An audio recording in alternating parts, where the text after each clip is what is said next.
Mr. Mayor, it's time. I'd like to call this meeting to order at 12 p.m. Roll call, please. Mayor Jose Grijalva, Here. Mayor Pro Tempore Dania Acosta, Present. Councilmember Melissa Rodriguez, Present. Councilmember Jose Montaño, Here. Councilmember Ray Shelton, Councilmember Michael Valdenegro, Present. Councilmember Richard Acosta, Present. City Manager Ana Urquijo, Present. City Attorney Dennis Fitzgibbons, Present. City Treasurer Alejandro Martinez. Present. Thank you. Mr. Mayor, for the record, Councilmember Ray Shelton is excused. Thank you. Next item, the reading of, per addendum, agenda sent on 4/15/2025. The reading of proclamations. First proclamation on National Mental Health Awareness Month. Whereas mental health is an essential component of overall well-being and is integral to leading a fulfilling and productive life. And whereas millions. I'm gonna put my hands up. Whereas millions of individuals worldwide are affected by mental health conditions, including anxiety, depression, bipolar disorder, schizophrenia, and many others, often resulting in significant challenges in their personal, professional, and social lives. And whereas mental health conditions do not discriminate based on age, gender, race, socioeconomic status, or any other factor affecting individuals across all demographics and communities. And whereas Mental Health Awareness Month provides an opportunity for society to raise awareness about mental health, eliminate stigma, promote understanding, and emphasize the importance of seeking help and support. And whereas increasing public knowledge and understanding about mental health helps to dispel misconceptions and encourages early intervention, leading to better outcomes and improved quality of life for individuals living with mental health conditions. And whereas during Mental Health Awareness Month, communities, organizations, and individuals are encouraged to engage in educational activities, public discussions, and initiatives that promote mental health awareness, advocate for access to mental health services, and foster a supportive environment to those affected by mental health conditions. Now therefore be resolved that I, Jose Grijalva, Mayor, and on behalf of the City of Douglas Council, do hereby proclaim May 2025 as National Mental Health Awareness Month, and call upon all citizens, organizations, healthcare providers, educational institutions, and government agencies to join in raising awareness about mental health, combating stigma, and promoting understanding and compassion. I urge everyone to support and participate in events, programs, and activities that promote mental health awareness, provide resources and information, and create an inclusive and supportive community for all individuals affected by mental health conditions. Next proclamation, National Day of Prayer. Whereas throughout its history, America has encountered both trials and triumphs, prompting its people to turn to prayer for courage, comfort, inspiration, and moments of joy-filled celebration. Faith compels us to seek and hold on to the light, while also extending that light to those in need. And whereas from the first gatherings of our founding fathers, elected officials have prayed and entreated those they serve and represent to join them in prayer, including the authors of our Declaration of Independence, wrote that they representatives of the United States of America in General Congress assembled, appealing to the Supreme Judge of the world, and carried on to present day in presidential proclamations such as last year's invitation to join them in asking for God's continued guidance, mercy, and protection. And whereas the National Day of Prayer has been fundamental to our heritage since its declaration by the First Continental Congress in 1775, it is solidified as a public law established by the United States Congress in 1952 through a joint resolution and amended by Congress and President Reagan with Public Law 100-307 in 1988, affirming the importance of prayer for our nation, and directs the President of the United States to designate and proclaim the first Thursday of May each year as the National Day of Prayer.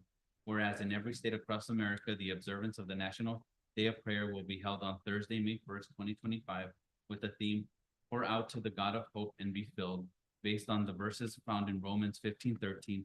Now may the God of hope fill you with all joy and peace in believing, so that you will abound in hope by the power of the Holy Spirit. And whereas unified prayer is mobilized across America every first Thursday of May on the National Day of Prayer, as neighbors come together to join their hearts and voices in reading sacred scriptures and attending services to seek God for the city and country where we live, learn, work, worship, serve, and desire all to thrive. And whereas we express our faith and exercise our freedom of prayer, then unite our hearts and voices in personal prayer and public gatherings across America with fervent praise, repentance, love, and humble intercession for our neighbor and nation, holding fast to the promises throughout the Holy Scriptures that the Lord hears and avails as much as he answers the faith-filled prayers of his people. Now therefore let it be resolved that I, Jose Grijalva, Mayor, and on behalf of the City of Douglas Council, do hereby proclaim May 1st, 2025 as National Day of Prayer throughout the City of Douglas, and I commend this observance to all our citizens.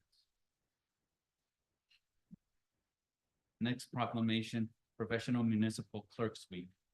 Whereas the office of the Professional Municipal Clerk, a time-honored and vital part of our local government exists throughout the world.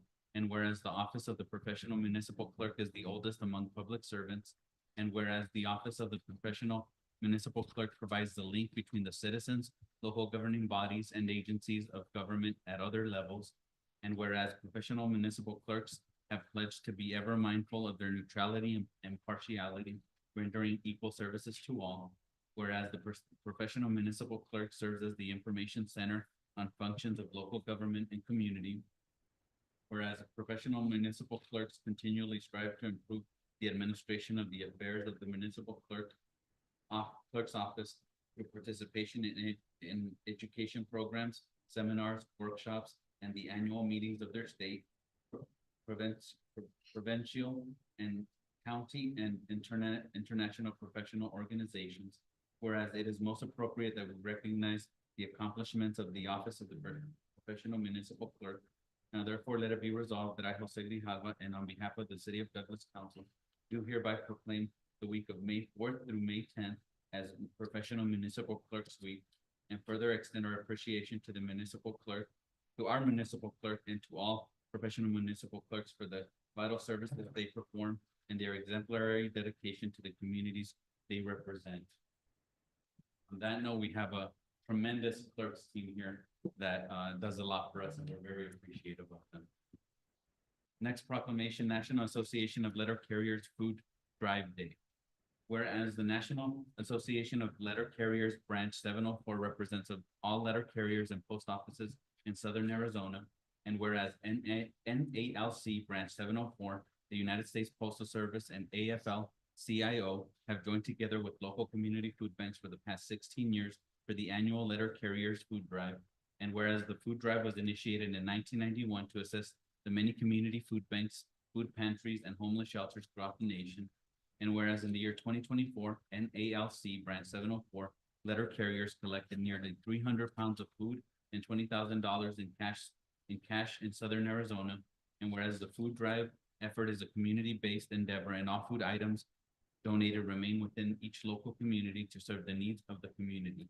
Now therefore let it be resolved that I, Jose Grijalva, Mayor, and on behalf of the City of Douglas Council, do hereby proclaim Saturday, May 10th, 2025, and as National Association of Letter Carriers Food Drive Day.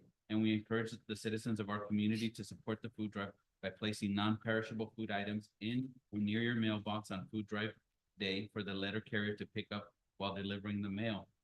And further, to offer our appreciation and admiration to our local letter carriers for the enthusiasm and unique contribution they are making toward the betterment of our community. And the next proclamation, National Public Works Week. Whereas public works professionals focus on infrastructure, facilities, and services that are vital importance to sustainable and resilient communities and to the public health, high quality of life, and well-being of the people of Douglas, Arizona. And whereas these infrastructure, facilities, and services cannot be provided without the dedicated efforts of public works professionals who are engineers, managers, and employees at all levels of government and the private sector who are responsible for rebuilding, improving, and protecting our nation's transportation, water supply, water treatment, and solid waste systems, public buildings, and other structures and facilities essential for our citizens. And whereas it is in the public interest for the citizens, civic leaders, and children in the City of Douglas to gain knowledge of and to maintain an ongoing interest and understanding of the importance of public works and public works programs in their respective communities. And whereas in the year 2025 marks the 65th annual National Public Works Week sponsored by the American Public Works Association. Now therefore let it be resolved that I, Jose Grijalva, and on behalf of the City of Douglas Council, do hereby proclaim the week May 18th to 24th, 2025 as National Public Works Week, and urge all citizens to join with representatives of the American Public Works Association and government agencies in activities, events, and ceremonies designed to pay tribute to our public works professionals, engineers, managers, and employees, and to recognize the substantial contributions they make to protecting our national health, safety, and quality of life. And again, we have the best, in my opinion, in those departments representing the City of Douglas, and we thank you all. Item number 3, persons wishing to address the council in writing or verbally on any item not on the agenda. Ms. Clerk, do we have anyone? We do not, Mr. Mayor. Thank you. Item number 4, discussion decision on approvals. Item A, second reading of ordinance number 25-1207, an ordinance of the mayor and council of the city of Douglas, Cochise County, Arizona, amending the city tax code to decrease the tax rate on amusements from 3 8/10% to 0% and including a 3-year sunset provision, establishing the severability of components of ordinance and establishing an effective date thereof. Mr. Martinez? Mr. Mayor, members of the council, on January 8, 2025, mayor and council instructed staff to reduce the amusement tax from 3.8% to 0%, effective with a sunset clause of 3 years. This ordinance currently undergoing today its second reading is set to take effect on July 1st, 2025. On April 9th, 2025, mayor and council approved the first reading of this ordinance. Staff recommends approval of second reading as presented. Thank you. May I have a motion to approve the second reading of ordinance 25-1207? Mayor, Mrs. Rodriguez? I move that the mayor and council approve the second reading of ordinance number 25-1207 by number and title only. Do we have a second? Second. Motion by Mrs. Rodriguez, second by Mr. Montaño. Any discussion?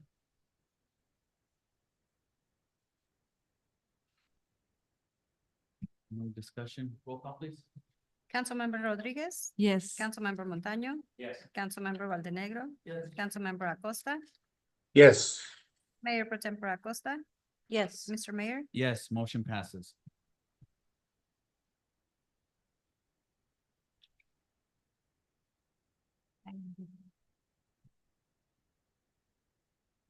Yes. Yes. You continue to item B. You read the ordinance already, so there's no need for me to read the title. Okay, Thank you. making sure, used to it. Sorry about that. Item B, meet and confer process dash PFFD. Ms. Urquijo? Yes, thank you. Mayor, members of the council, we bring before you the finalization of the meet and confer process that took place with PFFD, Professional Firefighters of Douglas, the union at our local Douglas Fire Department. So Douglas Municipal Code 2.68 allows employee representatives such as PFFD to meet and confer annually with the city manager on employment issues. I believe this is the first time PFFD has accessed this process, and we worked well in good faith to come up with some solutions on 2 items that they submitted for consideration through this process. One was keeping to market rates on their salaries, and 2 was proposing a different schedule to the current schedule that they currently have. So they provided that December 1st, according to the schedule provided by our municipal code.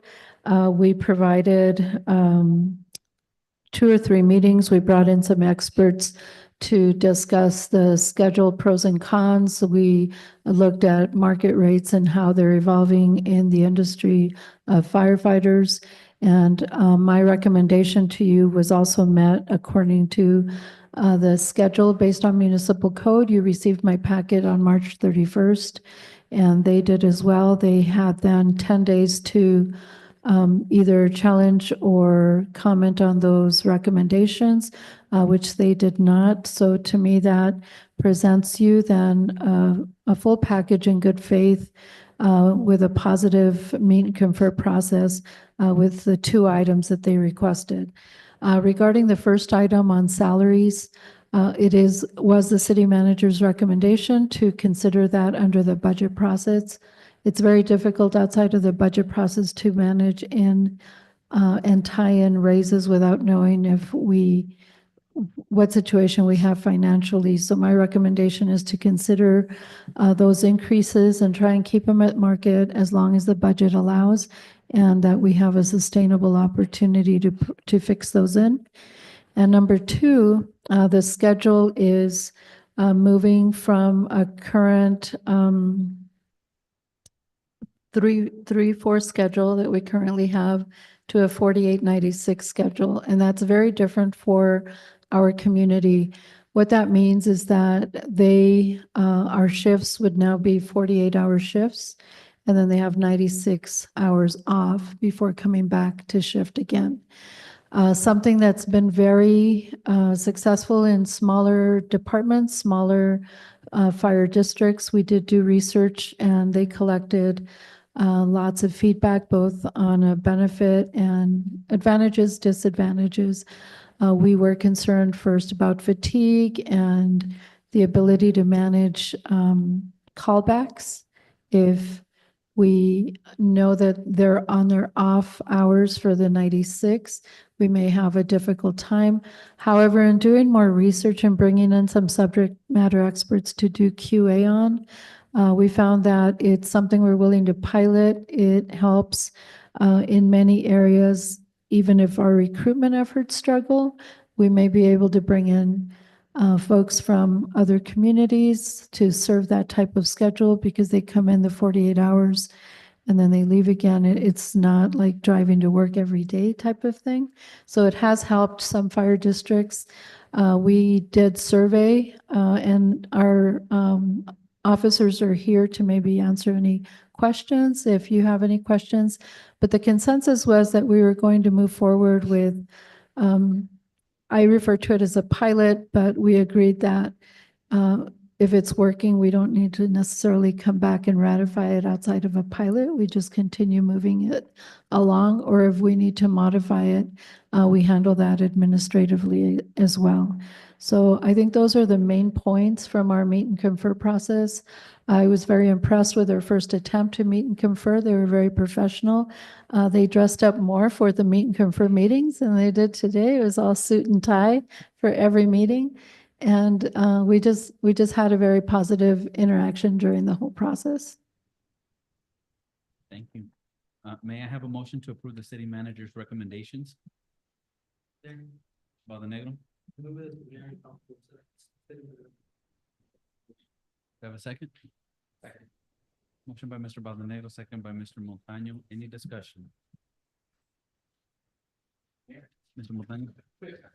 How long is the trial for the title going to be, before we decide on you guys decide if it's going to be permanent or, and what parameters do you measure? Thank you. If I could have one of our officers come up and provide the detail. I think what we agreed is that we wanted to take every season into consideration for different measures. So we started off with 6 months, but then agreed we might want to do a year. And then the fail-safe measures, if you can maybe speak to any of it or all of that, that would be great. I don't think it's on. No.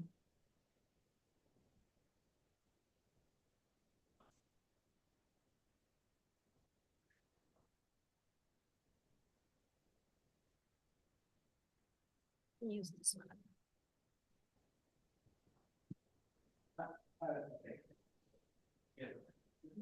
Yeah, but I don't know if the number is, Oh. Can you hear me now? Yes.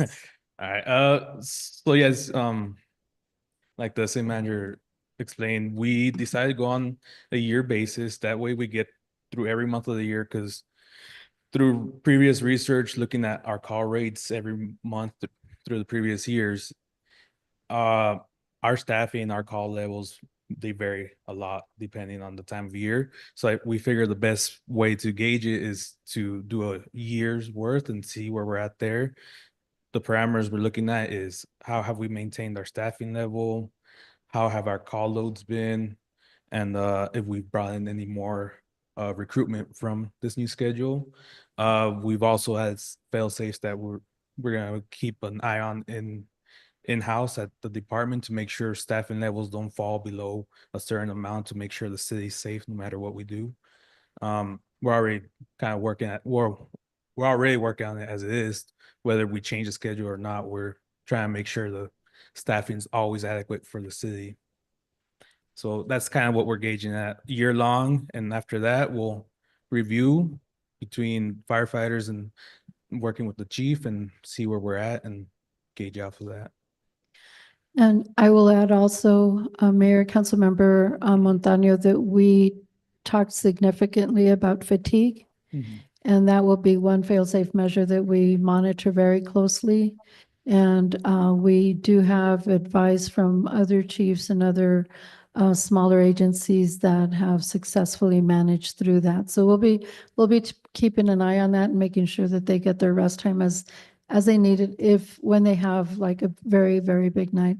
We average of 6 to 7 calls per shift. And that's been for about 3 years now. Every now and then we peak above that. And it's always hard to figure out why it peaks at certain times, which is why we want to do a full year. But our average is pretty much maintained and stable at 6 or 7. And that seems to be a doable type of volume for this type of schedule. Is everyone on board with changing or? When we put it out, so we put out a poll amongst the firefighters, well, all line staff, to gauge where we were at with it.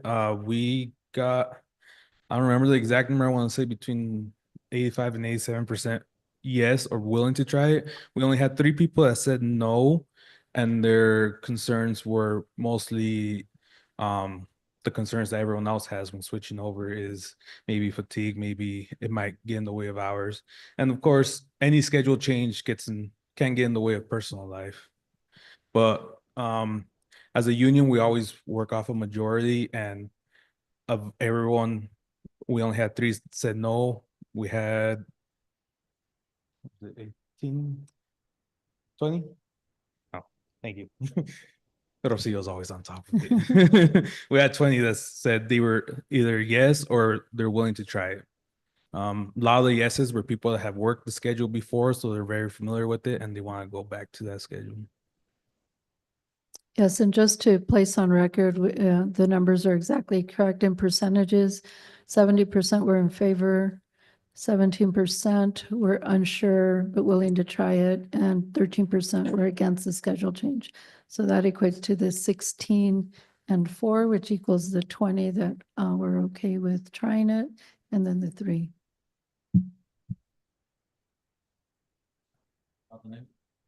Sir, how many people are assigned to the fire department?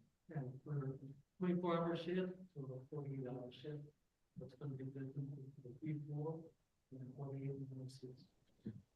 So currently we have 9 positions that we're wanting to staff, but due to shortages, not being able to find the applicants, we're currently staffing about 8 a shift. One shift we have 9.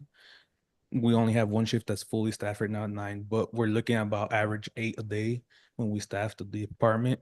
Going from a 3-4 to 49-6, it won't change. The same 8 or 9 people, hopefully we're fully staffed. The same people that start the first day are going to work the second day, and then they get the 4 days off.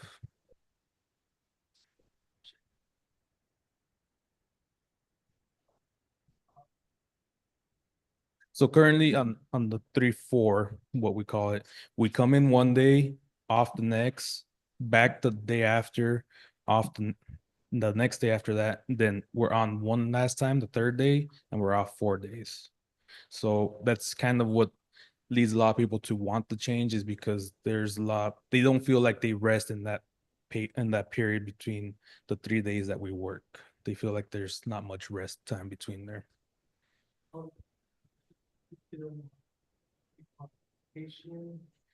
Yes, we always make sure the positions are filled, and we make sure we maintain a certain minimum staffing no matter what we start. That's kind of the fail safes that we came up with the chief, is that whatever happens, if we had to call in people on their days off, we'll make sure the staffing is adequate for the city. That doesn't change whether we're doing the new schedule that we're working on or we're gonna continue with this schedule that we're currently on.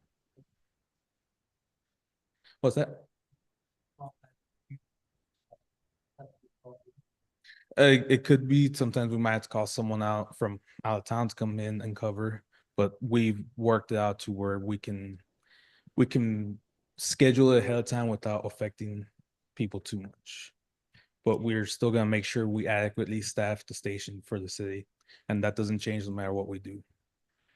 And Mayor, I also want to show appreciation for Chief Lomelee, who helped with all of the research and worked at the table to come up with consensus.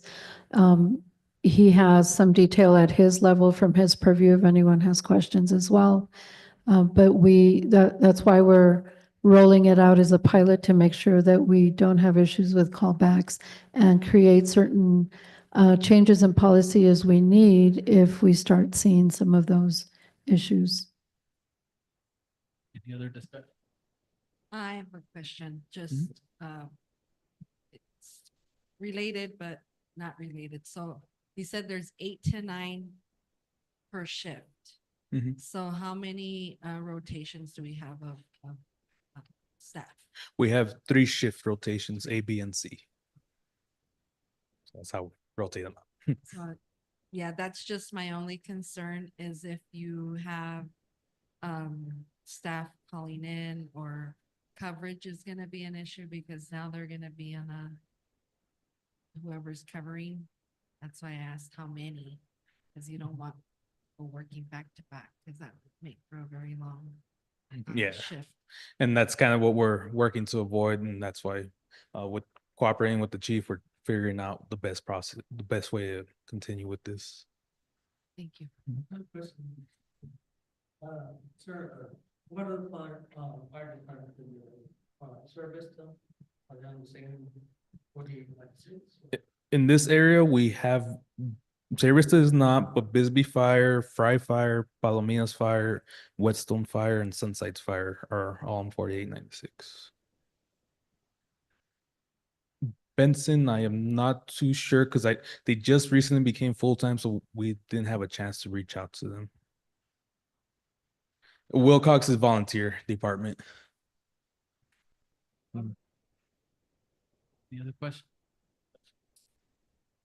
Again, thank you for all that you do, and I'm happy to find out that we're trying to keep them market value. If there's anything that we can do to help that out, that's what we're here for. Thank you.